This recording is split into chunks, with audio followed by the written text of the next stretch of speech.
Ready to move out.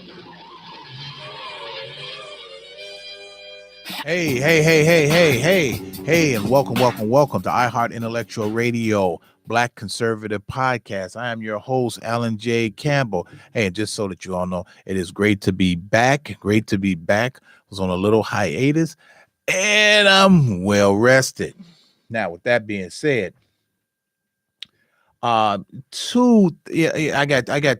two subjects I'm gonna get into tonight, and the first one, which is a concern for many people, particularly law enforcement, and the second one is more of a rejoicing moment of a hallelujah, or they say, or as they say, hallelujah.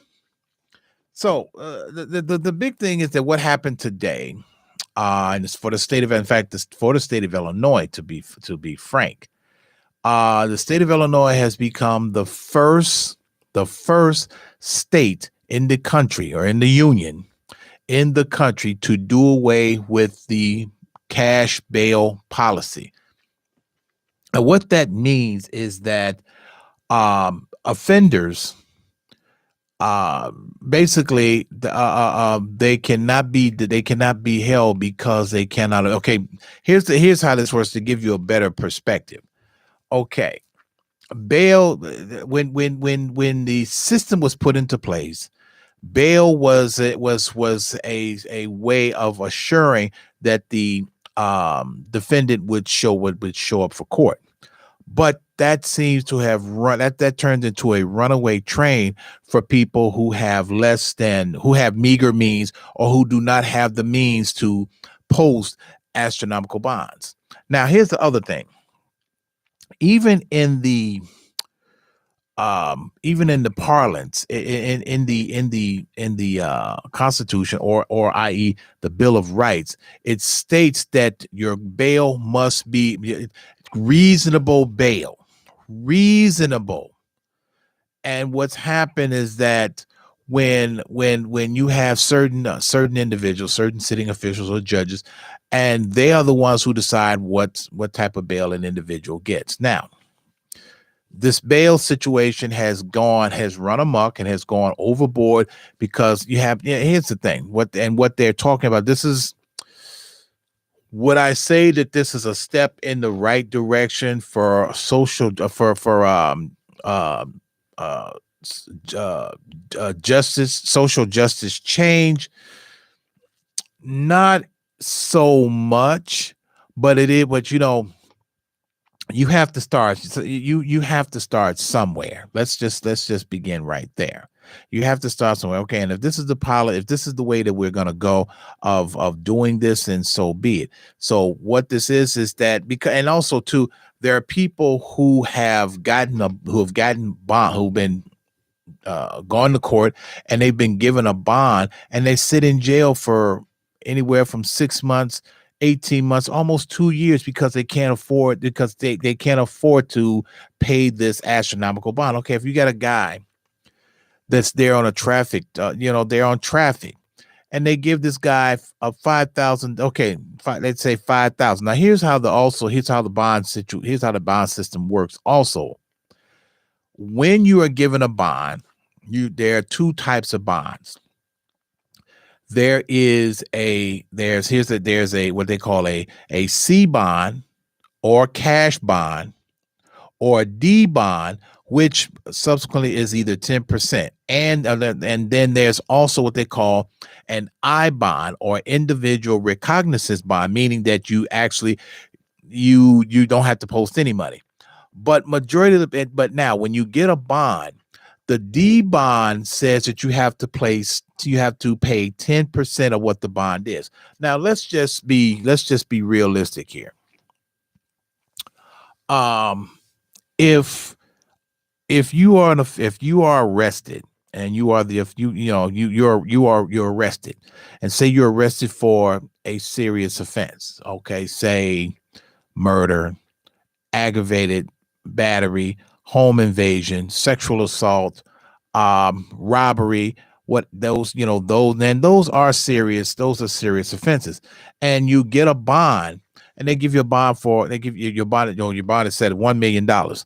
Okay, now if any of you all are mathematicians or math aficionados, you know what 10% of 1 million is.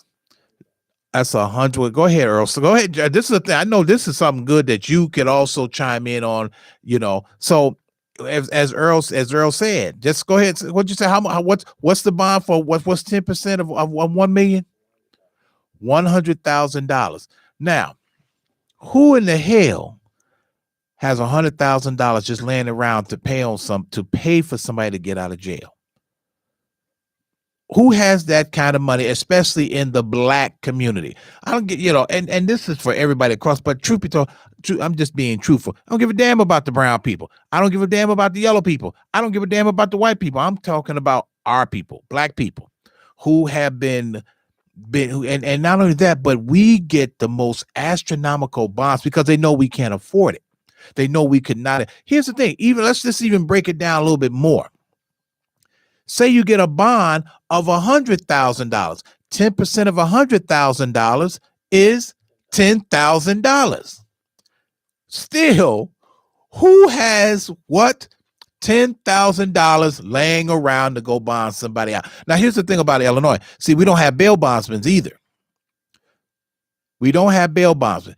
Bail bondsmen are, and those are pretty, and out west, those are really, really big. Those are big businesses. And even some places in the South, they have bail bondsmen. And even still, there is a point to where you put up 10% or some form of collateral. Okay. How many of us have property that we can put up as collateral? Okay. Remember now, the bond bail is basically a promise that you're going to show up for your court appearance. Now, they're going in my opinion, they're going in the right direction. Now, here's the other thing. Now, most people are spooked out, and even states, even in the state of Illinois, there are a lot of states attorneys and police officers, law enforcement, I should say, including states attorneys. They are really not on board with this because they're saying they only make that, if we don't get people bond, or we don't hold them in a facility, or hold them, or do this particular thing, we're putting the public at risk. We're making the streets unsafe. Well, goddamn, it's already unsafe right now. And this is some of the people that are not even locked up. So to a degree, what is your real complaint? What is the real complaint? What really is it? Now, in reading what the bill, what the no cash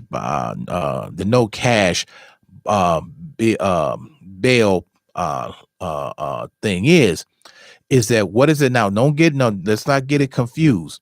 They're still going to hold people for serious offenses and give them a bond. It's just that they're going to look at each case, each arrest on an individual basis to see if this is a serious offense, or if this is a repeat offender, or if this is a first-time offender, or whatever. And then not only that, but they're looking at a lot of misdemeanors, Class A, Class B, Class C, and Class D misdemeanors. Okay, now how this also works, and I know this is gonna kind of get away with kind of blow your minds, or get away with you're gonna become sitting there confused. You're gonna be just like the Neanderthals that just discovered fire. But a Class A misdemeanor is basically a class 4. It's just a lower class 4 felony. That's all, because they can play with it. But the idea is to not hold people in jail, or hold them in jail because they can't make bond for misdemeanors or simple offenses. Now, this is also targeting individuals who are caught with marijuana. Okay. Now let's be honest about this, man. Okay, say sake of argument. Okay, I am Johnny Law, Joe the policeman. I'm not gonna spend my entire shit. Okay, I catch a guy and he's got some bud on him. He's got a couple of marijuana joints, or he's got he's got a couple of joints on him. Okay, you know what? What's gonna happen? I arrest this guy and I'm gonna book him in because he's in possession of quote unquote drug paraphernalia. Okay, he's got a little pipe with some weed in it. Or in his car, in his console, whatever. So what happens is that I arrest this guy. I gotta book him, print him, process him. So I'm gonna spend the rest of the shift doing paperwork. The rest of the shift. No, I'm not gonna do that. And like I say, this is just me. I run across a guy or guys that got some weed on them. Look here, fellas. And even though, now here's the thing. Now this is also the parlance too. Marijuana is legal in the state of Illinois under certain guidelines. Here's the thing: you still cannot smoke. Here's the thing: you basically, it's like drinking. It's like drinking and driving. Basically, you're not supposed to be smoking weed and operating a motor vehicle. Now, the other thing is that what makes it different, with kind of a catch-22, is that now law enforcement can no longer stop you if they detect the odor of marijuana coming from the car, or they can no longer use that as probable cause. But at the same time, it's really a juggle. It's really a fine line. It's really fine. Now, let's just say for our argument, I stop him. Look, this is what's happening. I'm taking the weed, I'm destroying it, whatever the case may be, and go your way. Now they're gonna be mad because they out of their bud, but which is worse? Are you mad because you could be think of this? You're not in jail. I didn't arrest you because I don't have that kind of time to sit there and do that kind of paperwork. Not only that, but now with that being said too, is that even if you are arrested and you're in possession of a certain amount of drugs, the no cash bail policy kicks into effect. In fact, like I said, and now that the fact that it's actually, and it went into effect today. Now at the moment, they have not said on how many people have been released because of this. So the numbers are still kind of foggy right about now. But I would say within the next few days, they'll have an idea. Now, the other side of this is that how many of these individuals, and what they're worried about too, is individuals becoming repeat offenders on certain crimes. That's the other thing that also came up in the conversation about this no cash bail policy. What do we do about that? How do you go about that? Well, I'm sure that there are provisions in that bill to where people, concerning repeat offenders. And I'm sure, and this is, it's the law. When we talk about the law and how to apply it, let me put it this way: it's a slippery slope. Just that simple. It's a slippery slope. This type of policy would never have been necessary if law enforcement dispensed the law equally. If they did it equally, instead of saying, well, we're just going to do it for this group of people and not this group of people. We're going to do it for this group of people and not this group of people. This is why we're at this particular time, and why this is also even necessary.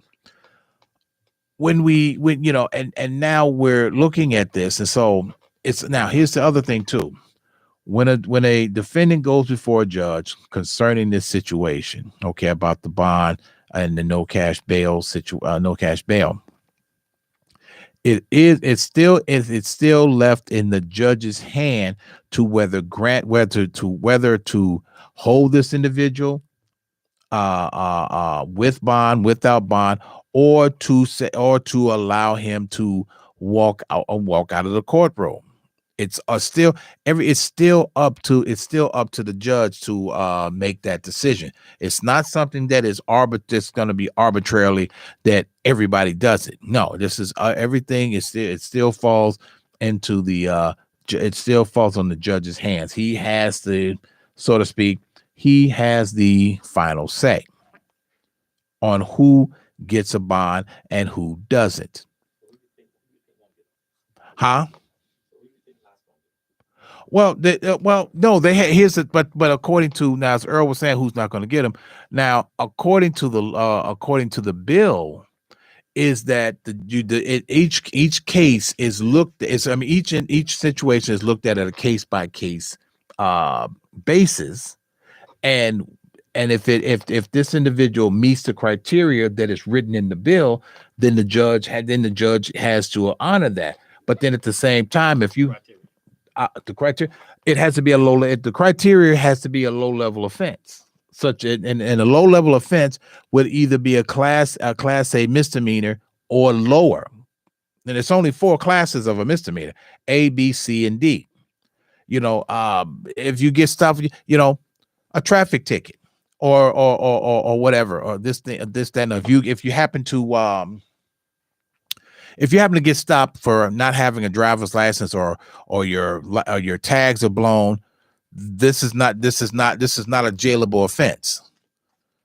All you're going to do is write you a ticket and send you on your way. Then you show up. Or it's what they're doing in New York is what they call give you a desk ticket. You show up for low level offenses. Well, as a black man, if I had the option to have a $100 bond or no bond, as a black man, I'm going with $100 bond. Because as a black man, they're just going to look at me and say, yeah, he's a menace. Lock him up. Well, this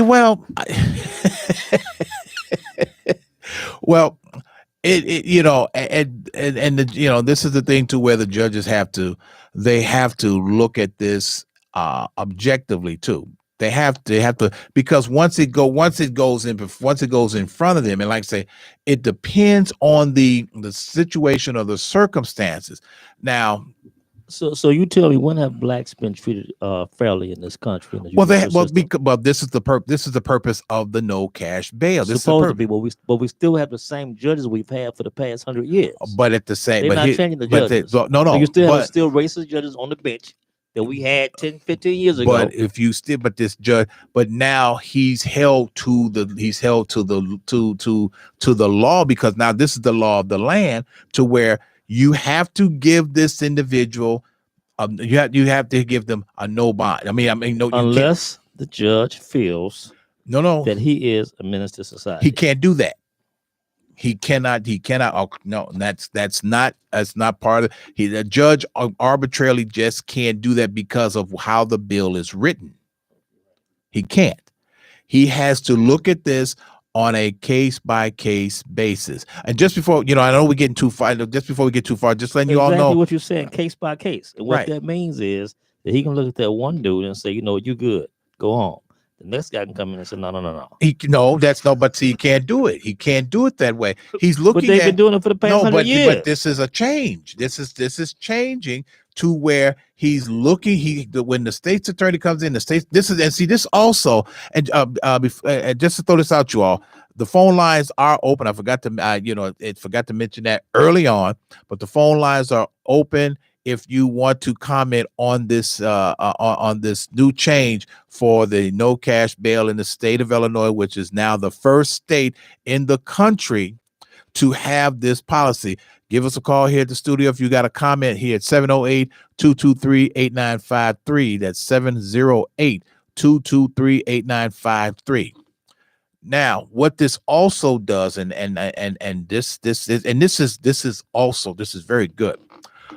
What this does, it makes these prosecutors or state's attorneys do their job that they're hired and paid to do, instead of just throwing spaghetti on the wall and hoping it sticks. This is a level of holding accountability, holding people accountable. So now what happens is that a prosecutor just can't come in and say this, and this, and hand it to the judge, and the judge looks at it. Oh, okay. Yeah, you know what? I agree with you. No, because what happens is that now if the judge makes the wrong call, then he has to deal with the now understand something. Now, this is something a lot of people don't know, and I'm gonna make sure that I mention this too.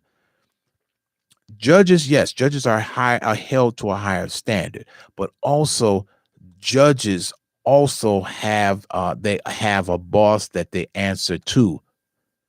They answer to what they call he and he's called the chief judge, meaning the chief judge, whoever the chief judge is for Cook County. All of the judges answer to him, and this also gives the chief judge an opportunity, I believe, to kind of root out lackadaisy or suspect or suspect or judges that are not up to par, or judges that seem to be lackadaisy in their duties, or appear to have a line of prejudice within them.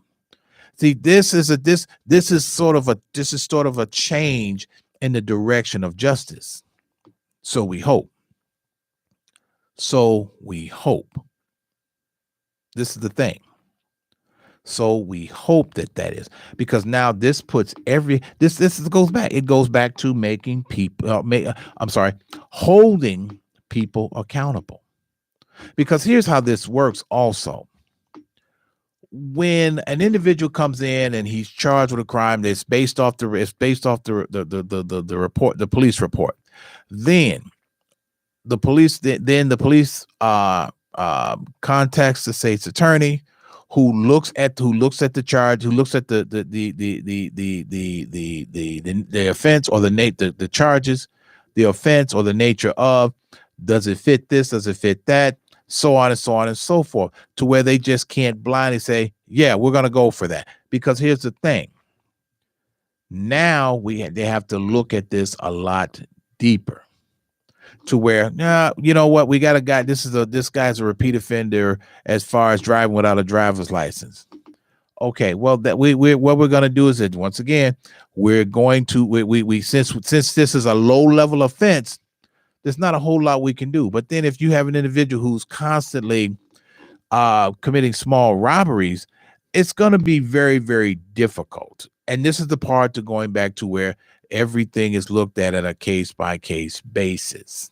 And this is not only, and even as Earl alluded to, this is not just for white people, but this is also for brown people, brown people, the yellow people, the checkerboard, the green, blue, and whatever. But, and the other thing, and here's the other thing too. If you've never been, should I say, no, let me rephrase that. If you've never been a victim of the system, think of it this way. Think of it as getting your hand caught in a wood chipper. Think of it that way. That's how the law sometimes works. You get caught up in it, and it grinds you some people it grinds into pieces. Some people it chews them up. Some people come out of there when, if you're lucky enough to escape it, you might come out a little broken, bruised, mangled, but you survive. And I use that analogy as to people who've gone through the system and then they've come out on the other side. They're not the same, meaning that they are emotionally scarred of what has happened to them, that what the system has done to them, and done to them purposefully. See, these are things that we have to think about. But we're going to see how this unfolds. See how this unfolds and go from there. Now, make no mistake, like I say, I'm still going through this bill to see see everything and the provisions and how this actually works. Now, should it work should it work and work well to say, if it works, then other states and then Chicago, not Chicago, but the state of Illinois and particularly Chicago will lead the way into a new era of justice and how people, particularly Black people, I'm not going to sit here and say people of color, how Black people are being treated when they're caught up in the system, when justice happens to get home. But also too, it's one of these things, as a man once said. He said, I cannot, he keeps committing crimes and keeps getting caught. Well, the guy said, well, stop breaking the law, asshole. Stop breaking the law. And these things don't happen. But make no mistake, if you do now with the no cash bail policy, if you continue to be an offender, then there is a point to where you will get a bond and set the judge's discretion on how high he's to set it, because you're playing in these people's faces, and they don't like that. They do not like that. But we shall see how this unfolds for the next few months, and then and just and like I said, and I'm curious, and I definitely want to keep my eye on it. I really do, because and just another point about that, because a lot of states' attorneys got together and they actually sued the state to prevent this. Several counties got behind this. Several municipalities, chief of police, sheriffs, they got behind this, and they argued that this particular policy was unsafe. It was dangerous. It was a problem for public safety. To a degree, they have a point, but at the same time, what about what public safety is already compromised as we speak today, as we live and breathe. It's already compromised on what we see going on right now. So it's, and unfortunately, you can say, unfortunately, it's six in one hand and half a dozen in the other. It truly, truly is. Truly, truly is.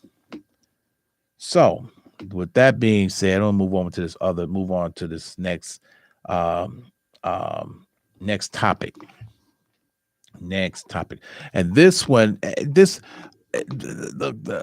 was a conversation that a couple of us engaged in, and we had, and sitting there and and really looking at it looking at it overall, and saying, some of these things are very, very true. Very, very true. Very true. This is, because right now, because we're at the bottom of the hour, and this next topic is, the title of this next topic, the second half of the show, is called Emotional Hand Grenades. Now, I know some of you are sitting there and looking like, huh? Emotional hand grenades? Yes. Giving you a little bit more, and I'm gonna tell you exactly what that is. What that is that's when a person, and here's the thing, and unfortunately, this is not, like I said, this is not where we're crucifying women, but the unfortunate part, it's more women that do this. It's more women that do this. And particularly, and the other part, there are more Black women that do this opposed to Hispanic or white women. Okay. Now, also too, because I'm gonna lead to, because there's also a flip. There's a flip side to that coin. Also, it's gonna be the back side of the same coin. when we talk about an emotional hand grenade, what that is, that's when a person, and particularly a female, particularly a woman, where she takes something, has something that has angered her, pissed her off, made her mad, or whatever, and what she does is that she throws it back into that individual's face. Basically, what she's doing, and that is to elicit a reaction. It's very simple. It's even simpler than that. It's like watching a person literally take a hand grenade and throw it into a room full of people just to see what happens. Okay. And when I say that, that's because when and using something, they will say something just to get a response. And when I say that, that's because unfortunately, and a lot of you know this is true. Unfortunately, there are a lot of our Black women that have a lot that hold things, or they have such a mouth on them till this is their only way of getting back, or something will happen and they'll hold it and they'll say, well, why don't you do this? Or why don't you talk to, since you're so adamant about this or so adamant about that, what she's doing is she's taking these things that she's angry about and she's launching them right back at the individual. But see, what you're doing, sweetheart, is that you're not hurting the person that you're throwing these grenades at. You're only hurting yourself because you have not let go of whatever it is or what it was. Now, I'm not going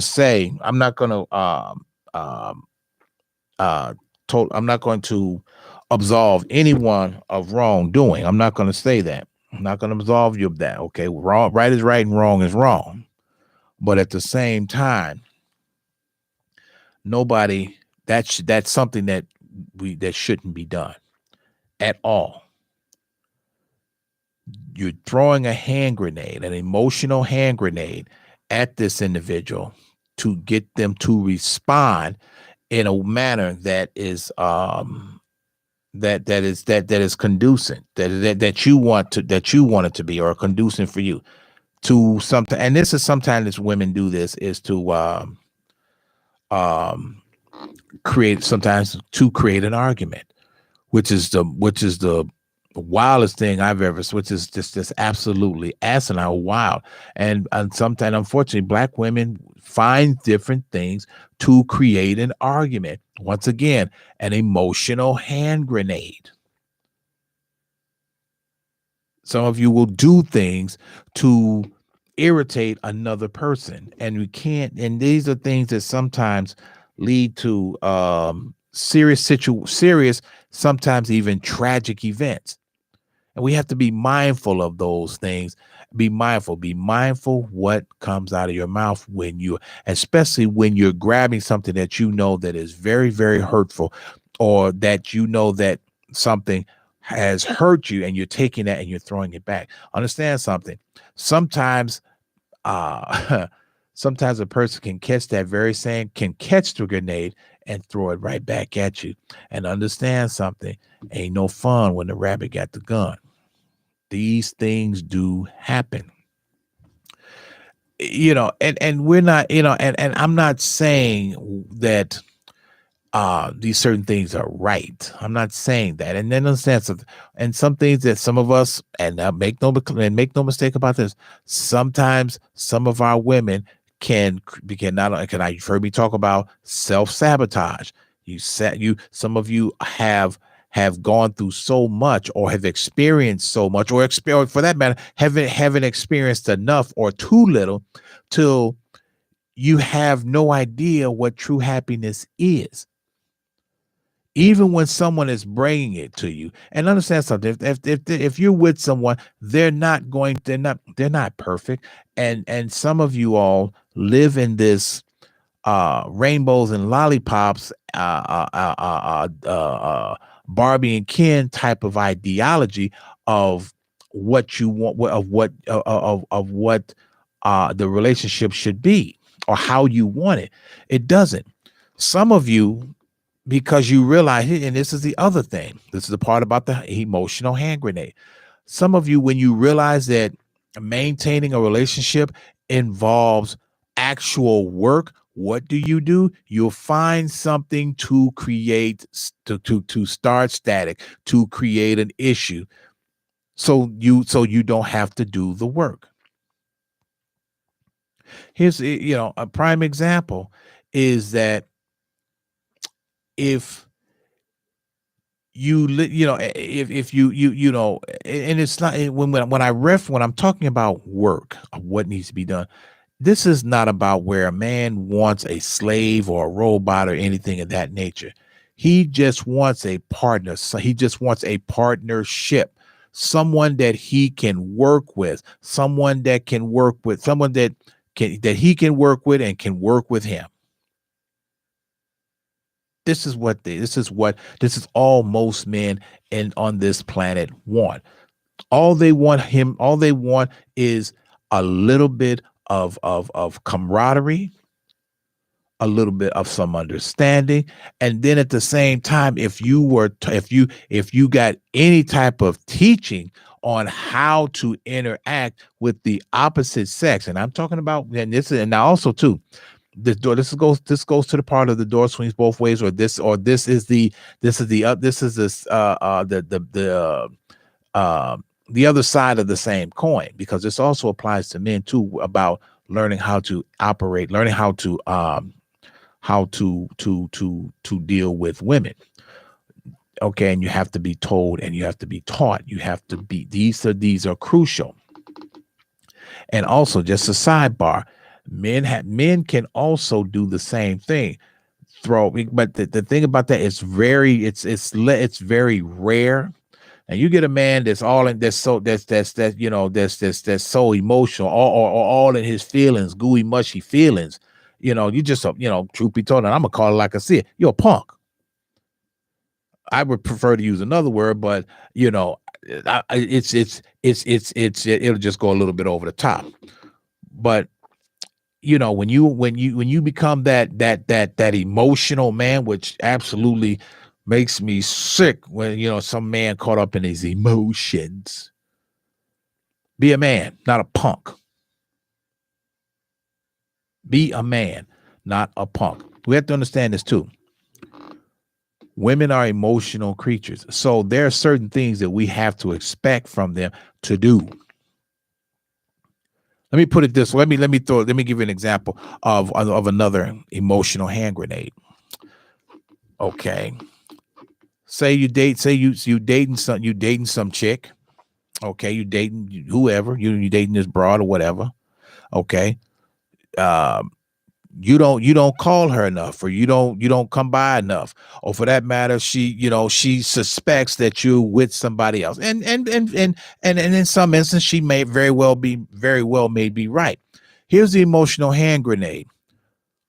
When they vandalize your car, cut your tires, break out your windows, put sugar in your gas tank, that's the emotional hand grenade, because they're trying to what? Elicit a reaction from you. Another emotional hand grenade. When you bring up another woman, or you bring up the other ex, or the other exes, or the ones that you know about, those are emotional hand grenades, because you ain't doing nothing but hurting you. You're not hurting him. You're hurting yourself. That's what you're doing. You're only doing that to elicit a reaction from him. And all the while, you're hurting yourself. All the while. See, here's the other, and now this is the part, this is also too. See, it's a difference between women and little girls. Women don't throw emotional hand grenades. They see it for what it is, and they deal with it. They either walk away or they deal with it. Little girls throw hand grenades into a room full of people to see what happens. Little girls do things to elicit emotion, to get their attention. Little girls. And the unfortunate part, we have a lot of our black women that are still little girls mentally, because no one ever sat down and talk to them and explain to them, this is how you are to conduct yourself as a young lady, as a young woman, as a woman. Life is what it is what it is. It is what it is. And the other part about this, life is what you make it. If you are one of those women that just for whatever reason refuse and not can't, but just refuse to be happy, you have this is beyond you trying to do the work. You've already made up your mind you're not going to do. So what I'm going to do, I'm going to launch emotional hand grenades. This is what I'm going to do. I'm going to do this because I like hurting myself. I like doing that. See, the thing is, once we start to understand ourselves and understand how people and understand ourselves, and then once we understand ourselves, we have a better idea on how to govern ourselves. See, and one of the arguments that women will say, well, he shouldn't be doing what he's doing. Okay, we will, you know what? I'm not disputing that. I get that. But baby, are you doing what you need to do to keep his attention? Are you doing what you need to do to meet him? See, this is not about running half a marathon with him. Are you doing everything to complete the marathon, to complete the journey with him, so you all can continue, so you all can finish the journey? See, a lot of, and this is the other thing about emotional hand grenades. See, a lot of you women, you all are living in the world of you want to create memories. Understand something. I'll put it this way. I don't give a damn about a memory, because guess what? That's what it's called, a memory. That's what it's called. The idea to be with someone is to create a future. Create a future.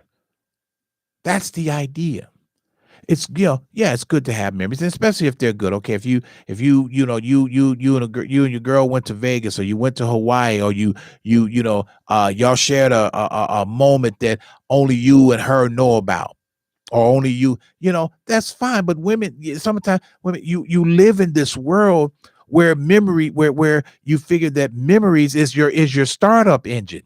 It doesn't work that way, because certain men, like I said, don't care about memories. They're not that. It's a point to where that some of us are not that sentimental.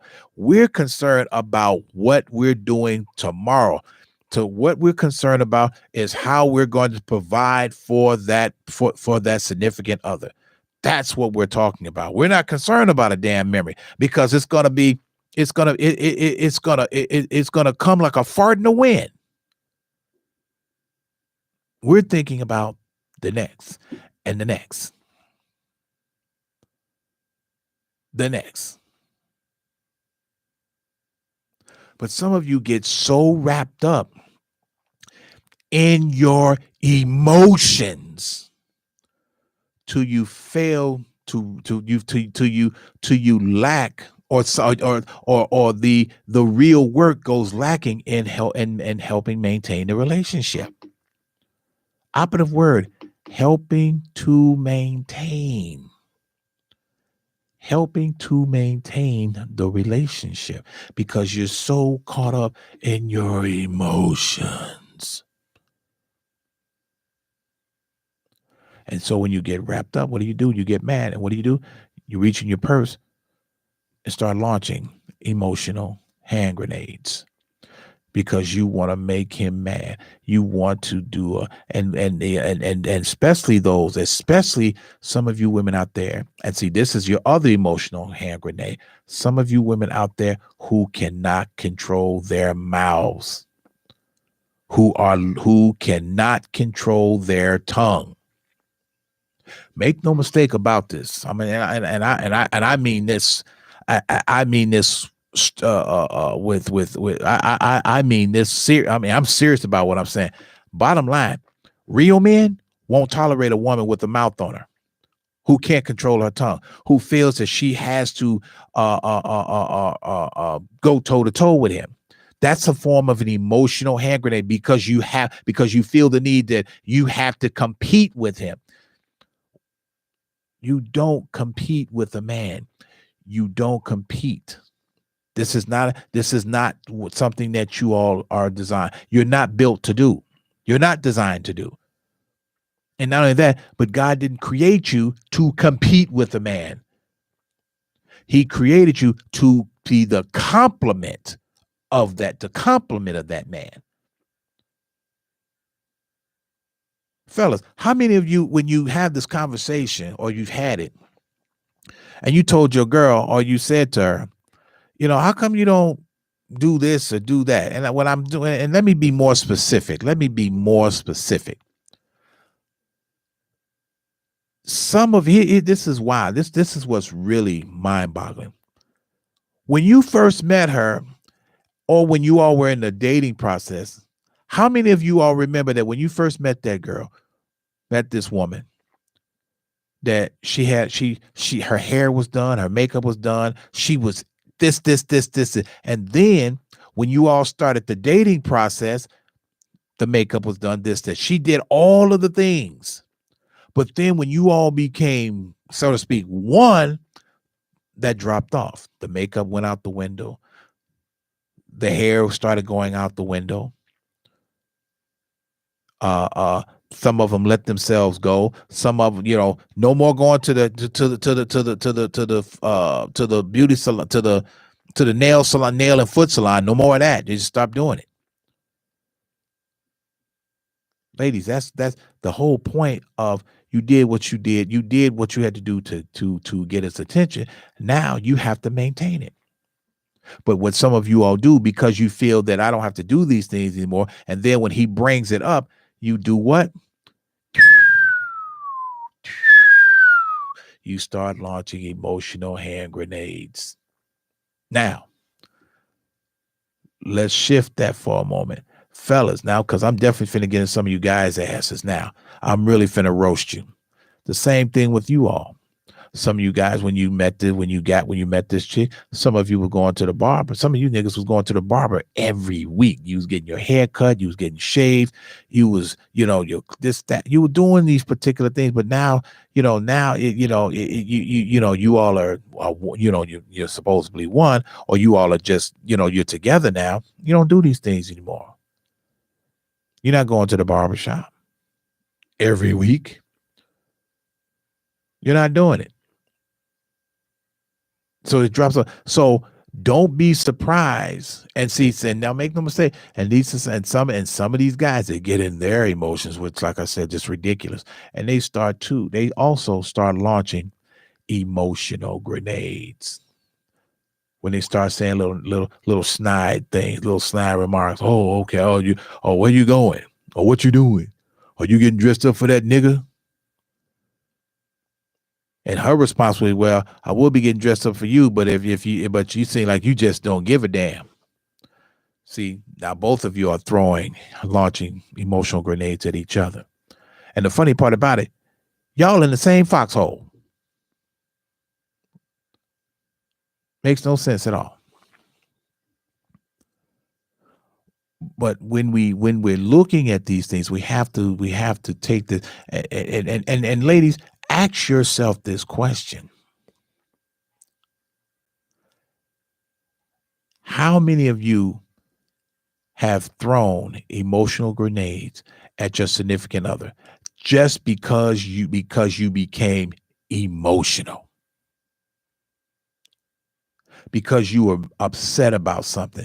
You were mad about something. Oh, he's not spending enough time with me. The nigga got to work. You wasn't saying you wasn't complaining when he took you out for steak and lobster twice a week. How do you think he's able to pull that off? He can't do it sitting in your face up under you. That paper got to get made. This is the part to where, going back to the emotional part, men are visual. We are physical. Women are emotional. And and also too, the other thing, it's very difficult to manage a woman who is all in her emotions. I had I had a conversation with engaged in a conversation with a woman, and she wasn't quite understanding what I said when I said, when certain things, you have to divorce yourself from emotion when you're dealing with certain situations. And even in your own, within your own marriage, a part of you has to divorce yourself from the emotion. You have to divorce yourself from the emotional part of the marriage, because you will wind up drifting into areas that are not relevant to what you're trying to do or talking about. If you divorce yourself from those emotions, you will find that you are more focused in what you're trying to do and accomplish. I never known an emotion to pay a bill, pay a car note, a mortgage, light, gas, cell phone, cable. I never known emotion to do that. Ever. But ladies, I want some of y'all to really stop and think about, have you ever thrown an emotional grenade at someone? And you did it because you could, because you wanted to see what happened. And not only that, but sometimes some of you throw these emotional grenades to administer hurt to the other person because you are hurt. That's not how that works. That's not how life is supposed to. And the unfortunate part, you weren't taught that that's not what you do. Some of you right now are by your damn self because you launch emotional grenades. Some of you are by yourself because you can't control your mouth. You can't control your tongue. Some of you are by yourself because you won't turn the corner, get your act together. Fellas, some of you niggas are by yourselves because you won't turn the corner.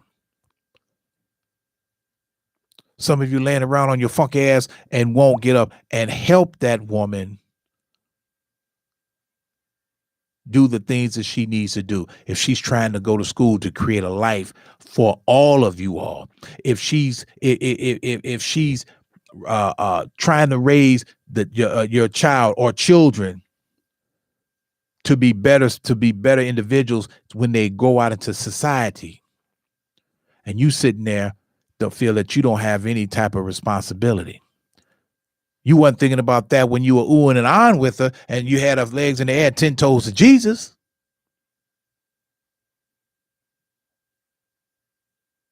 But then you got everything. But then some of you guys, you got everything in the world to say. Once again, you all are launching emotional grenades. And understand something about emotional grenades. They do what they're designed to do. They destroy. And they destroy. And sometimes those emotional hand grenades, they also what they call create casualties of war. Create casualties of war. Meaning these are people, means that these are people or situations that have nothing to do with what's going on between you and the other. Have nothing to do with that. When you launch those emotional grenades and it disrupts your house or disrupts another house or a business or a job or something like, because you caught up in your goddamn emotions because of what? What'd you do? Launched an emotional grenade. And the fallout, what they call casualties of war or the fallout. And the same thing going back and circling the wagon, circling back around to this wagon. Some of you women do the same thing. The same thing. See, when you live in this, and when you have enough, when you sit there and you have enough time to actually, or when you sit there and you have that kind of time to think about something to say to someone and package it up and put it in a grenade and throw it into the room just to see what happens, you have to ask you should be asking yourself, what kind of person am I to do something like that? What kind of person am I? And we, I will agree, and I will also say that sometimes people bring things upon themselves also. Sometimes these hand grenades are self-induced. But regardless of the fact, these are these should not be launched. Should not be. So in the event, in your travels, whether you're with someone or not, you all are together, you're together, you're separated, you're divorcing, or you're broken up. Think about what comes out your mouth. Or think about what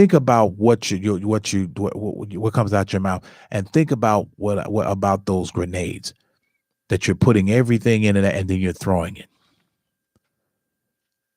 Because when you have enough time to sit down to think about something to say to someone just to get them to respond,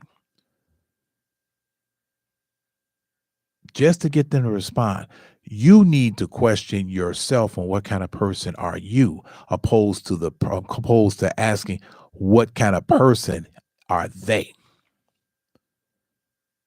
Because I'm going to tell you, I don't have time to sit down and think about something and then throw it at them. I don't have that kind of time. None whatsoever. Because sometimes, like I said earlier, sometimes you can launch that hand grenade and they can catch it and throw it right back at you. And it's not going to be pretty when it does go off in your face. None whatsoever. But I need, ladies, I need for y'all to think about that, because a lot of y'all, especially a lot of you black women, you all do that. And when you sit down and you run off at the mouth and then you launch those grenades, and you launch them purposely to get a reaction, you really need to question who you really are. And if some of you are actually doing that and you're wondering why you're going through what you're going through, or you're experiencing, you're going through what you're going through, or you're experiencing something, or things are not falling into place, or whatever they may be, because some of you trust and believe. First thing you want to do is you want to call on the man upstairs, but when you are launching those grenades and your mouth, you can't control your tongue, and it's right behind it, you're going to expect what you got coming. Expect to get what you're going to get, because you have to understand all of that ties in. Or as they say, the universe is a strange place. We need to be mindful of that. So when you think about it and put it in its perspective, look at what's going on with you before you look at that person, and look at what's going on, look at yourself, and then look what's going on with you before you launch another hand grenade into a room full of crowded people just to see what happens. So with that being said, the lights are flashing in the distance and the helicopter's about to land, which means, guess what? That's all the time we got here on tonight's show, I Heart Intellectual Black Conservative Podcast. I'm your host, Alan J. Campbell, aka The Dark Knight, here in the city of Gotham. So with that being said, not my monkey, not my circus. To the Batmobile. Let's go. Atomic batteries to power. Turbines to speed. Roger. Ready to move out.